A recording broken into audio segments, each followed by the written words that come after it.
সুপ্রিয় শিক্ষার্থী বন্ধুরা, কনসান দেহি কোন বাচ্চার মা নেই চিন্তা করুন। ততক্ষণে আমি ঘুরে আসি Manohardi online school Facebook page. কে কে আছে? হ্যাঁ বন্ধুরা, এই মুহূর্তে যারা ফেসবুক পেজে যুক্ত হয়েছ এবং কিছুক্ষণের মধ্যে যারা যুক্ত হবে, তাদের সবাইকে আমি কাজী মোহাম্মদ মহসিন, প্রধান শিক্ষক, মাধবুল্লাহপুর সরকারি প্রাথমিক বিদ্যালয়, মনোহরদি নরসিংদী এর পক্ষ থেকে আজকের ক্লাসে স্বাগত জানাচ্ছি। হ্যাঁ বন্ধুরা, আমি যে প্রথম কনসান দেখি কোন বাচ্চার মা নেই, পারছেন কি? লিখে দেন তো কমেন্টে। হ্যাঁ, পারছেন না? চিন্তা করুন, কনসান দেখি কোন বাচ্চার মা নেই। হ্যাঁ, চৌবাচ্চার মা নেই। আমরা চৌবাচ্চার অঙ্ক করেছিলাম অনেক আগে, যদিও তোমরা এখনো সেই অঙ্ক করনি। আমরা যারা পড়ে এসছি তখন চৌবাচ্চার অঙ্কগুলো পড়েছিলাম। ঠিক আছে বন্ধুরা, জাস্ট একটু মজা করলাম আমরা। তো গতকালকের ক্লাসটি কি তোমাদের মনে আছে? হ্যাঁ বন্ধুরা, আমরা যে ক্লাসটি করেছিলাম সেটি ছিল আমাদের প্রাথমিক গণিত বিষয়ে, আমাদের পঞ্চম শ্রেণীর। হ্যাঁ, প্রাথমিক গণিত বিষয়ে আমাদের পঞ্চম শ্রেণীর এই অধ্যায়, আমাদের ক্লাসটি, এই অধ্যায় থেকে আমরা ক্লাসটি মূলত নিয়েছিলাম। অধ্যায় ছিল আমাদের, আমরা একটু অধ্যায়টা একটু খুলি, দেখি আমাদের পেপারটা লেখা আছে কিনা। পেপারটা দেখা যায় লেখা হয়নি। আচ্ছা ঠিক আছে, আমরা যে ক্লাসটি নিয়েছিলাম সেটি ছিল, সরি বন্ধুরা, একটু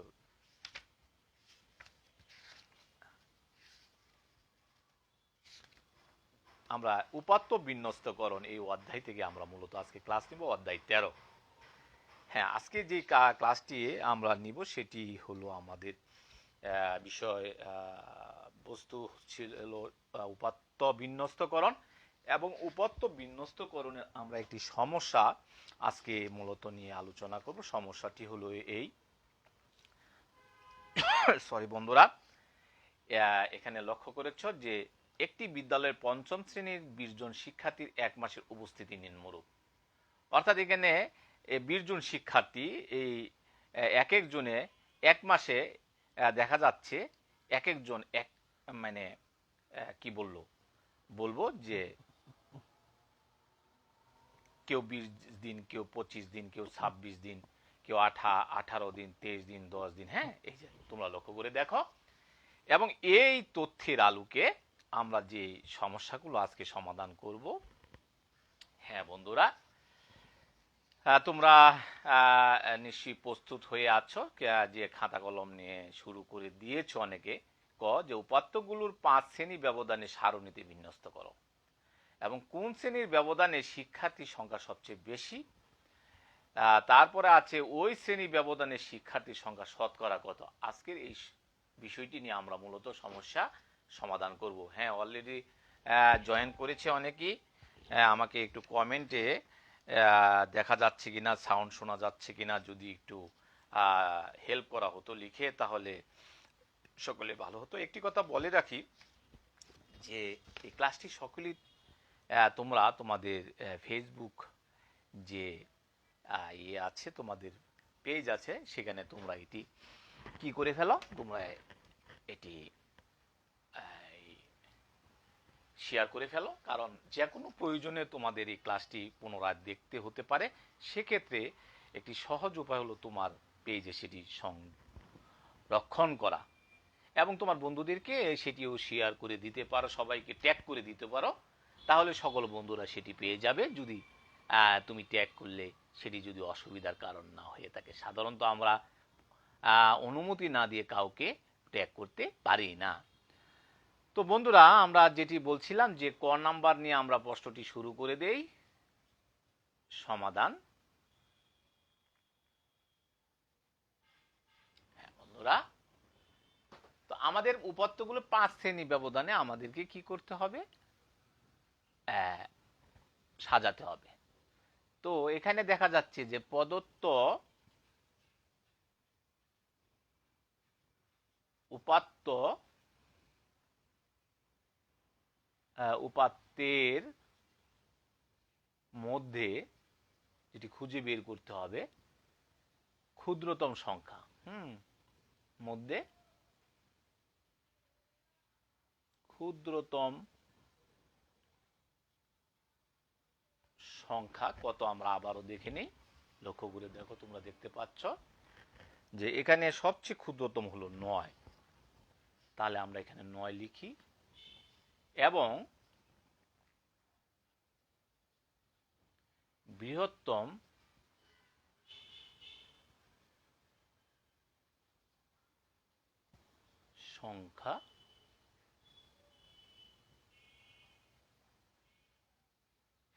সংখ্যা হলো, আমরা লক্ষ্য করেছি এখানে হবে হলো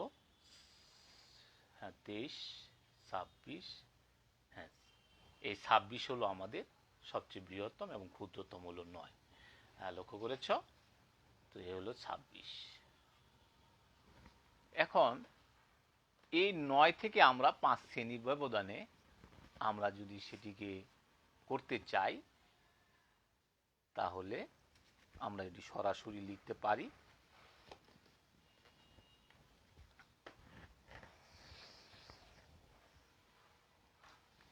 হ্যাঁ বন্ধুরা, একটু অপেক্ষা করছি।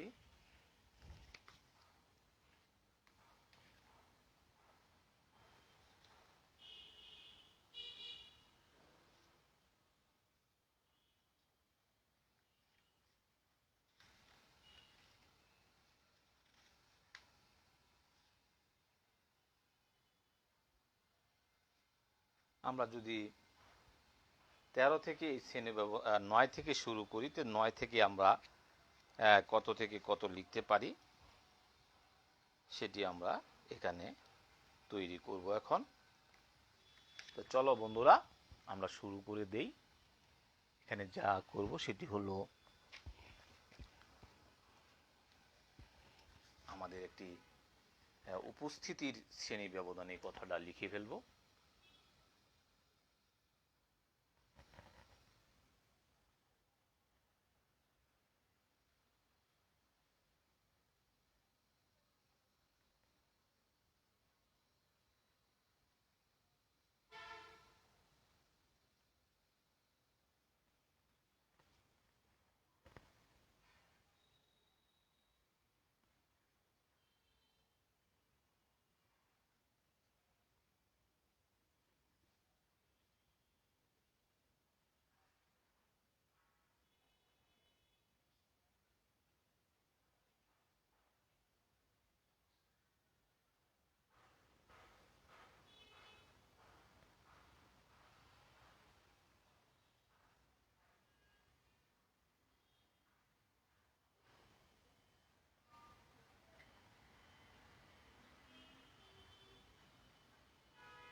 আমরা এখন এটিকে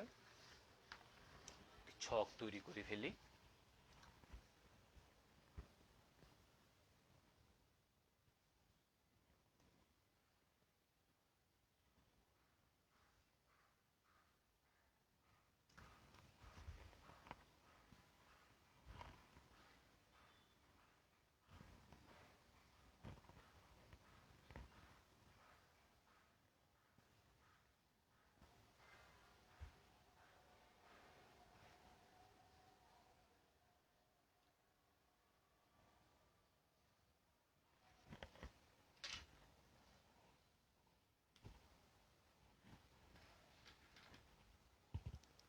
দেখার জন্য আমি অবশ্য কালার পেন্সিল ব্যবহার করি, তোমরা খাতায় তো কালো কলম দিয়েই লিখবে।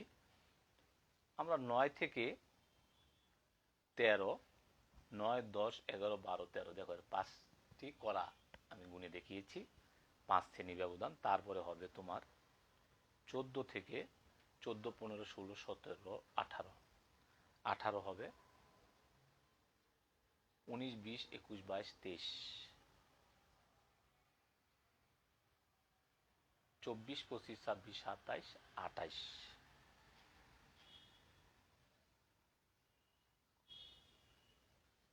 হ্যাঁ, এখন আমরা যেটি করব, এখান থেকে আমরা সেটি বের করে করে এখানে আমরা টালি চিহ্ন দিব।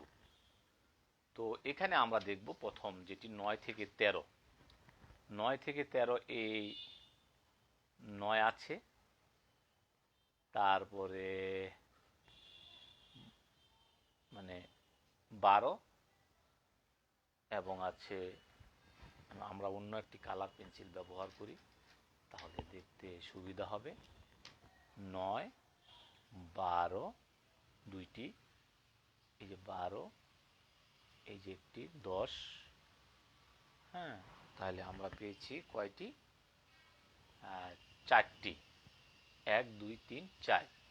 তাহলে আমরা এখানে যেটি করব 1, 2, 3, 4, ঠিক আছে।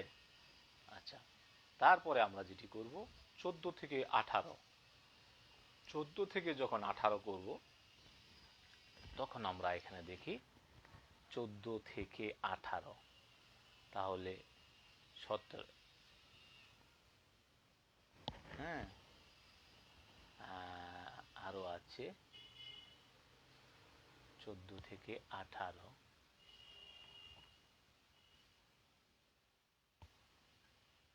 এই তো আমরা এখানে খুঁজে পেয়েছি 1, 2, 3, 4, 5, 6, 7। তাহলে আমাদের হবে এখানে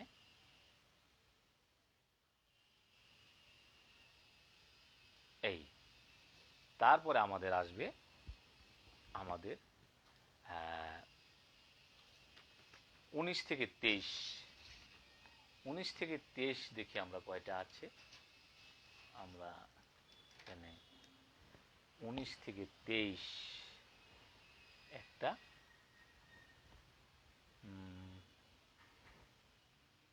2,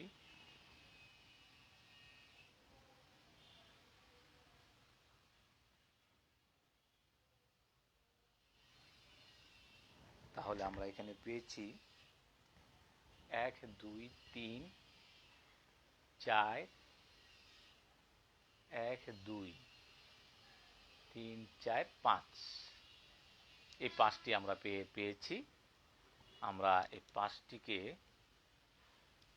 অন্য একটি কালার দিয়ে দেখিয়ে দেই। হলো 5, তারপরে আমাদের আছে হলো 24 থেকে 28। তাহলে যেগুলো আছে 1, 2, 3, 1, 2, 3, 4, হ্যাঁ আমরা পেয়েছি 4। তাহলে আমাদের এখানে দেখি সবুজ কালিটা ঠিক আছে কিনা। 4, 1, 2, 3, 4। হ্যাঁ, আমরা এখন যেটি করব সেটি হলো যে আমাদের এই সংখ্যাটি এখানে লিখে ফেলবো যে 9 থেকে 13 দিন উপস্থিত ছিল, 9 থেকে 13 এর ভিতরে যে উপস্থিতি ছিল, যে সংখ্যাটা শিক্ষার্থীর সংখ্যা, না, হ্যাঁ, 9 থেকে 13 দিনের ভিতরে যারা যারা ছিল সেটা হলো ছিল 1, 2, 3, 4, 4 জন ছিল। তারপরে 14 থেকে 18 দিন উপস্থিতি ছিল যে সংখ্যাটা, এর ভিতরে ছিল 7 জন, এবং 19 থেকে 23-এর ভিতরে উপস্থিত ছিল যে সংখ্যাটা তারা ছিল 5 জন, এবং 24 থেকে 28 দিন উপস্থিতি ছিল তারা ছিল 4 জন। তাহলে আমরা যেটি পেলাম সেটি হলো যে বন্ধুরা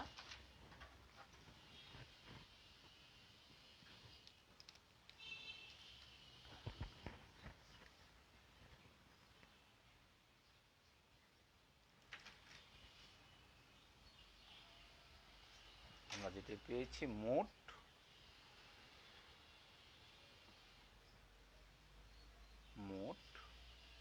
আমাদের যেটি হয়েছে সেটি হলো 20 জন। 9 16 4 20, এই 20 জন আমরা, যে প্রশ্নটি ছিল এরকম যে উপাত্তগুলো 5 শ্রেণী বিভাজনের সারণীতে বিন্যস্ত করা, আমরা এটি সারণীতে বিন্যস্ত করলাম। এই ছিল আমাদের ক এর সমস্যার সমাধান। খ, কোন শ্রেণী ব্যবধানের শিক্ষার্থীর সংখ্যা সবচেয়ে বেশি? আমরা এখানে লক্ষ্য করে দেখছি যে সবচেয়ে বেশি শিক্ষার্থী 14 থেকে 18 শ্রেণী ব্যবধানে। তাহলে আমরা লিখে দিব, উত্তরটি হয়ে যাবে খ এর, আমরা খ এর উত্তরটি লিখি। খ এর উত্তরটি হবে ক নং হতে প্রাপ্ত যে 14 থেকে 18 শ্রেণী ব্যবধানে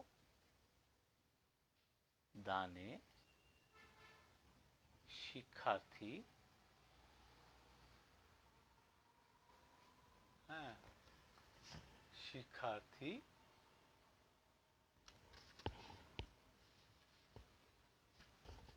তোমরা নিশ্চয়ই দেখতে পাচ্ছ, শিক্ষার্থী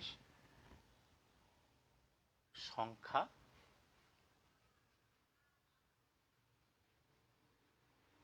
সবচেয়ে বেশি।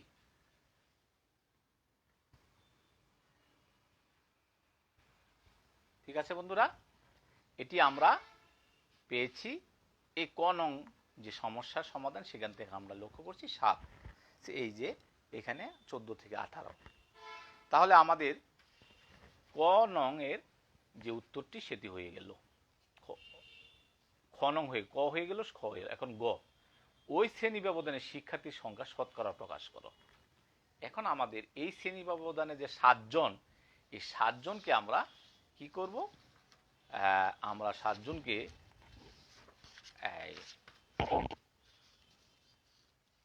শতকরা প্রকাশ করি।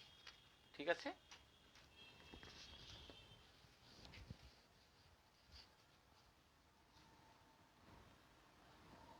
গ সমস্যা সমাধান আমরা এখানে করি। কি করব, আমরা লিখব যে ক নং হতে পাই বা ক নং হতে প্রাপ্ত 14 থেকে 18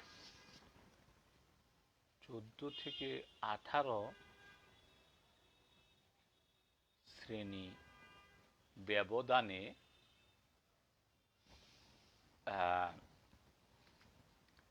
শিক্ষার্থী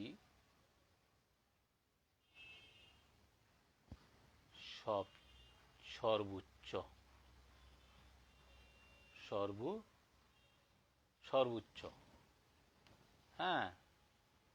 তাহলে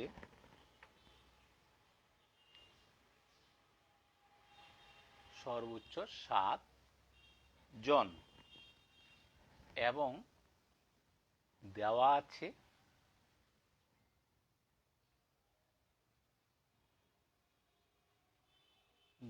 আছে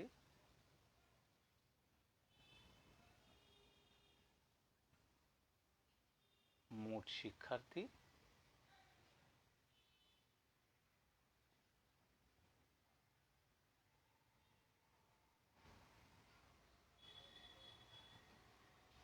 অর্থাৎ ক নং এ আমরা পেয়েছি এই যে মোট 20 জন, এবং দেওয়াও আছে আমাদের প্রশ্নে যে 20 জন শিক্ষার্থী, এই জন্য আমি ব্রেকেটে দেওয়া আছে শব্দটিও লিখে দিলাম, মোট শিক্ষার্থী 20 জন। এখন আমরা যেটি করব যে 20 জনের মধ্যে শিক্ষার্থী 7 জন,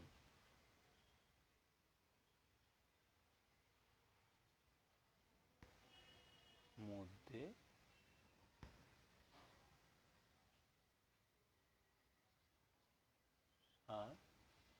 জন, অতএব একজনের মধ্যে শিক্ষার্থী 20/7 জন, 100 জনের মধ্যে শিক্ষার্থী আমার কতজন? 20 একে 20, 5 20 100, 5 7 35 জন। অতএব আমরা যদি প্রশ্নে চলে যাই ওই শ্রেণী ব্যবধানে, অতএব 14 থেকে 18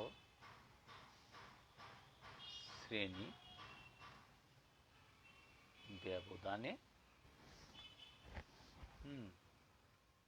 শিক্ষার্থী সংখ্যা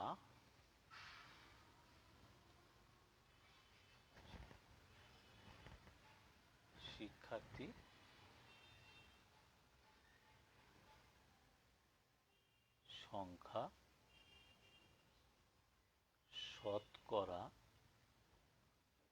35 জন। অর্থাৎ যখন আমরা উত্তর লিখব তখন এইভাবে বিষয়টি লিখে দিব। এখানে একটি বিষয়, এটি হয় না এই কারণে আমরা যখন এই চিহ্নটি দিয়ে দিব তখন ভিতরে একটু ফাঁকা থাকতে হবে, হ্যাঁ। তো তোমরা আশা করি বুঝতে পেরেছ।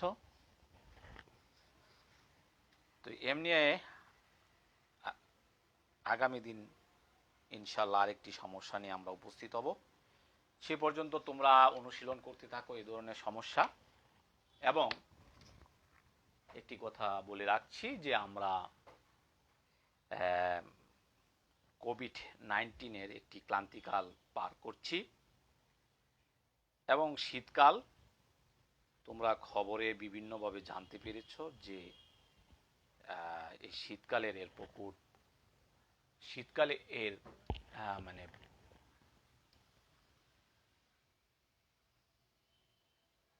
এই কোভিড-19 বেড়ে যেতে পারে। এর জন্য আমাদের যেটি প্রয়োজন, যে স্বাস্থ্য অধিদপ্তর থেকে স্বাস্থ্যের সাথে সংশ্লিষ্ট কর্তা ব্যক্তিরা যা বলছেন, বিশেষজ্ঞরা বলছেন যে আমরা যেন প্রতিরোধটা বেশি করি। অর্থাৎ ওষুধ যেহেতু নেই, টিকা যেহেতু নেই, তাহলে আমাদেরকে এর থেকে বাঁচতে হলে আমাদেরকে প্রতিরোধ করতে হবে। কিভাবে প্রতিরোধ বা প্রতিবাদ করতে হবে? কিভাবে প্রতিবাদ করতে হবে? আমরা মুখে মাস্ক ব্যবহার করে বাইরে যেন কোনো প্রয়োজনে বের হই, অযথা বাইরে না যাওয়াটাই সবচেয়ে বেশি ভালো। ঘরে বসে যদি আমরা যারা শিক্ষার্থী আছি লেখাপড়া করি, বই পড়ি, এটি একটি বিরাট সুযোগ তোমার, যে তোমার কিছু জ্ঞান আরোহণ করার। এই সময়ে বসে বসে ভালো কাজ করো, হ্যাঁ, তাহলে তোমার জীবনে সেটি ভালো ফল বয়ে আনবে। হ্যাঁ, একটি কথা বলে রাখি আবারও, যে আমার নিজের স্বাস্থ্যের জন্য আমাদের মাননীয় প্রধানমন্ত্রী শেখ হাসিনা আমাদেরকে ভালো রাখার জন্য কিন্তু আইন তৈরি করেছেন। যদি কেউ মাস্ক ছাড়া বাইরে বের হও, 200 টাকা কিন্তু জরিমানা। এটি তোমার পরিবার এবং সবাইকে জানিয়ে দিও। এবং এর কার্যক্রম অলরেডি চলমান আছে এবং চলতেছে। আমাদের এলাকাও আমাদের উপজেলা প্রশাসন সেটি কিন্তু মোবাইল কোর্ট পরিচালনা করছেন। তো ঠিক আছে, তোমরা ভালো থেকো, সুস্থ থেকো, এই শুভ কামনা করে আজকের ক্লাস থেকে বিদায় নিচ্ছি।